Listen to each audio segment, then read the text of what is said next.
বন্ধু, এই পৃথিবীতে মুখ্যরূপে দুই ধরনের মানুষ থাকে। প্রথমে সে যে তার নিজের খারাপ অভ্যাসকে কন্ট্রোল করে নিজের লাইফে সফলতা অর্জন করে, আর দ্বিতীয় সে যে জেনে বা না জেনে এমন কিছু খারাপ অভ্যাসের উপর এত খারাপভাবে শিকার হয়ে যায় যে তার সমস্ত লাইফকে বরবাদ করে দেয়। অ্যাটমিক হ্যাবিটস নামে বইয়েতে অথার জেমস ক্লিয়ার বলেন যে অভ্যাস হলো কম্পাউন্ডিং ইন্টারেস্ট, মানে চক্রবৃদ্ধি সুদের মতো হয়ে থাকে। যেরকমভাবে কম্পাউন্ডিং ইন্টারেস্ট লং টাইমে এক ছোট অ্যামাউন্টকেও বড় করে দেয়, ঠিক এরকমভাবেই আমাদের ছোট ছোট অভ্যাস আমাদের সমস্ত ফিউচারকে পুরোপুরিভাবে চেঞ্জ করে দেয়। অথারের অনুসার যদি আপনি রোজ নিজেকে 1% ইমপ্রুভ করে থাকেন, তাহলে এক বছরে আপনি নিজেকে আগের থেকে 37 টাইমস ভালো করতে পারবেন। প্রতিটা ছোট পরিবর্তন প্রতিটা সফলতার কারণ হয়। আপনি আপনার জীবনে কিছু স্মল চেঞ্জেস করে নিজের জীবনকে পুরোপুরিভাবে বদলাতে পারবেন। আজকের এই ভিডিওতে আমি আপনাদের সঙ্গে এমন কিছু ব্যাড হ্যাবিটসের ব্যাপারে ডিসকাস করব যা হয়তো আপনার কাছে অনেক ছোট মনে হতে পারে, কিন্তু ভবিষ্যতে আসা কিছু টাইমসের মধ্যে এটাই আপনার সমস্ত ফিউচারের উপর অনেক বড় প্রভাব ফেলবে। যদি আপনি জীবনে অনেক বড় সফলতা অর্জন করতে চান, তাহলে এই ভিডিওকে এন্ড পর্যন্ত অবশ্যই দেখবেন। Number 5, habit of masturbation and watching porn. বন্ধু, আমাদের দেশেতে পর্ন দেখার সংখ্যা দিনকে দিন বেড়েই চলেছে, যার পরিণামস্বরূপ আজকাল ইউথের ধ্যান নিজের কেরিয়ার থেকে দূরে সরে যাচ্ছে, আর অনেক বেশি টিনেজার স্টুডেন্টও এই হ্যাবিটের শিকার হতেই চলেছে। এই অভ্যাস আপনার শরীরকে ফাঁপা করে দিবে। এক্সেস বা বেশি পর্ন দেখা আর মাস্টারবেশন করা আমাদের শরীরকে অনেক বেশি ক্ষতি করে। এক স্পার্ম যা এক নতুন জীবন দিতে পারবে, আপনি শুধুমাত্র নিজের প্লেজার্সের জন্য এই মূল্যবান সম্পদকে নর্দমায় ফেলে দিচ্ছেন। এই জন্য যদি আপনারও এই বদঅভ্যাস আছে, তাহলে এটাকে যতটা সম্ভব তাড়াতাড়ি ছেড়ে দিন, না হলে আপনার লাইফ কখন বরবাদ হয়ে যাবে আপনি জানতেও পারবেন না। নো ফ্যাপের পালন করুন, আর আপনি এই প্রাইসলেস শরীরকে খোকলা হওয়া থেকে বাঁচান। Number 4, wasting time online. বন্ধু, আজকের সময়ে ম্যাক্সিমাম লোক এই ব্যাড হ্যাবিটের জঙ্গলে ফেঁসে আছে। বাচ্চা থেকে শুরু করে বুড়ো পর্যন্ত প্রত্যেক মানুষের হাতে মোবাইল ফোন দেখতে পাওয়া যায়। মোবাইল ফোন খারাপ নয়, কিন্তু এর অ্যাডিকশন খারাপ। মানুষের কাজকে সহজ করার জন্য মোবাইল ফোন তৈরি করা হয়েছিল, কিন্তু আজকের সময়ে লোক মোবাইল ফোনের সদ্ব্যবহারের থেকে বেশি অপব্যবহার করে থাকে। বেশিরভাগ লোক তো সারাদিন ধরে মোবাইল চালিয়েই থাকে। সাম্প্রতিক এক রিপোর্ট অনুযায়ী এক পার্সন একদিনে 4 থেকে 5 ঘন্টা মোবাইল ইউজ করে থাকে, আর এমনও অনেক মানুষ আছে যার মোবাইল ফোনের স্ক্রিন অন টাইম 8 ঘন্টারও বেশি।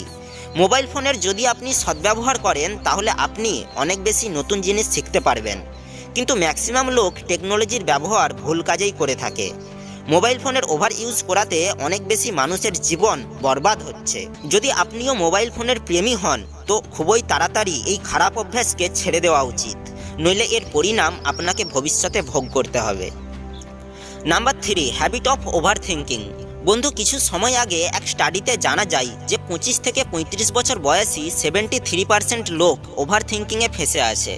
এই চিত্রের মাধ্যমে এটা তো বুঝতেই পারছেন যে ওভার থিঙ্কিং নামের সমস্যা দিনকে দিন বেড়েই চলেছে। অনেক বেশি স্টুডেন্টও অনেকবার ওভার থিঙ্কিংয়ের শিকার হয়ে যায়। ওভার থিঙ্কিংয়ের কারণে এমন সমস্যার উৎপন্ন হয় যা বাস্তবে মানে রিয়েল লাইফে এক্সিস্ট করে না। ওভার থিঙ্কিং আপনার জীবনকে বরবাদ করে দিচ্ছে। ওভার থিঙ্কিং মানে অতিরিক্ত চিন্তা করে কখনো সমস্যার সমাধান তো হয় না, আর যে জিনিস আপনি বদলাতে পারবেন না তার সম্পর্কে চিন্তা করেও কোনো লাভ হবে না। ম্যাক্সিমাম লোক এরকমই জিনিসের সম্পর্কে ওভার থিঙ্কিং করে থাকে যা অ্যাকচুয়াল কোনো সমস্যার ব্যাপার থাকেই না। অতিরিক্ত চিন্তা করাটা আপনার ব্রেনের সৃজনশীল শক্তিকেও কমিয়ে দেয়।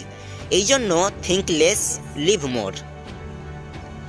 Number 2, wasting time in making friendship with opposite gender. বন্ধু, বেশিরভাগ টিনেজার্স নিজের অপোজিট জেন্ডারের সঙ্গে বন্ধুত্ব করার জন্য নিজের অনেক বেশি টাইম বরবাদ করে দেয়। যদি ছেলে হয় তাহলে সে মেয়ের সঙ্গে বন্ধুত্ব করার চেষ্টা করে, আর যদি মেয়ে হয় তাহলে সে ছেলের সঙ্গে ফ্রেন্ডশিপ করতে চাইবে। মানছি যে এই বয়সে বিপরীত লিঙ্গের প্রতি আকর্ষিত হওয়া স্বাভাবিক ব্যাপার, কিন্তু যতটা সম্ভব আপনাকে এই সমস্ত ফালতু টাইম ওয়েস্ট করার মতো জিনিস থেকে দূরে থাকা উচিত।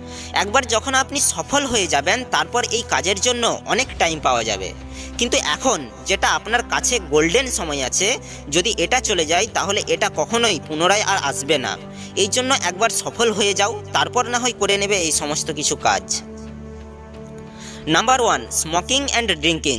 বন্ধু, 14 থেকে 28 বছর বয়সে সবথেকে খারাপ অভ্যাস স্মোকিং। যখন একটা ছেলে 14 বছর বয়সে 9th 10th-এ পৌঁছে যায় তখন তার মধ্যে অনেক টেনশন চলে আসে, যেমন বোর্ডসের টেনশন, কেরিয়ারের টেনশন, জিএফের টেনশন, বন্ধুর সঙ্গে ঝগড়া হয়ে যাওয়ার টেনশন, ঘর থেকে পকেট খরচা না দেওয়ার টেনশন ইত্যাদি।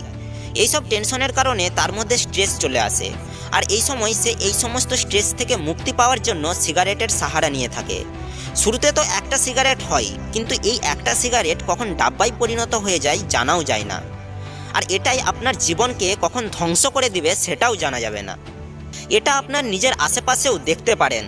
যে মানুষ নেশা করে থাকে তার ঘরের অবস্থা কীরকম হয়ে যায়, প্রতিদিন লড়াই ঝগড়া মারপিট হতেই থাকে, আর এর ফলে সেই ঘরের বাচ্চার উপর কী প্রভাব পড়বে এটা তো আপনি বুঝতেই পারছেন। আর আমি আপনাকে একটা ফ্যাক্ট বলে দিচ্ছি, যে ব্যক্তি সিগারেট পান করে তার ক্যান্সার হওয়ার সম্ভাবনা 40% বেড়ে যায়, আর এছাড়াও তার লাইফ পার্টনারেরও ক্যান্সার হওয়ার সম্ভাবনা 30% বেড়ে যায়। মানে সে তার শুধু নিজের জীবন বরবাদ করছে না, এর সাথে সাথে সে তার পরিবারকেও ধ্বংস করে দিচ্ছে। তাহলে এসব জিনিস সেবন করার কী মানে আছে যা আপনার জীবন বরবাদ করে দিবে? এই জন্য বন্ধু, আজ আমি শুধু এটাই বলতে চাই, যতটা সম্ভব আপনি এই সমস্ত খারাপ অভ্যাস থেকে দূরেই থাকুন। টেনশন, স্ট্রেস আর সমস্যা প্রতিটা মানুষের জীবনে আছে। কিছু লোক তার বুদ্ধি আর বিবেককে ইউজ করে এগুলো থেকে বেরিয়ে যায়, আর কিছু লোক নিজের ইমোশনের ফ্লোতে বেয়ে যায় আর খারাপ অভ্যাসের শিকার হয়ে যায়। ভিডিওর শেষে ব্যাস এটাই বলতে চাই যে ভালোর থেকেও ভালো কিছু খোঁজার চেষ্টা করুন। যদি পেয়ে যাও নদী, তাহলে সমুদ্রের খোঁজ করুন। ভেঙে যায় প্রতিটা কাঁচ পাথরের চোট পেয়ে, পাথরকে ভেঙে দিবে এমন কাঁচের খোঁজ করুন। আই হোপ এই ভিডিও থেকে আপনি অবশ্যই কিছু শিখতে পেরেছেন। যদি ভিডিওকে ভালো লাগে তাহলে লাইক, শেয়ার আর চ্যানেলকে সাবস্ক্রাইব অবশ্যই করবেন। দেখা হবে পরবর্তী ভিডিওতে, ততক্ষণের জন্য ধন্যবাদ।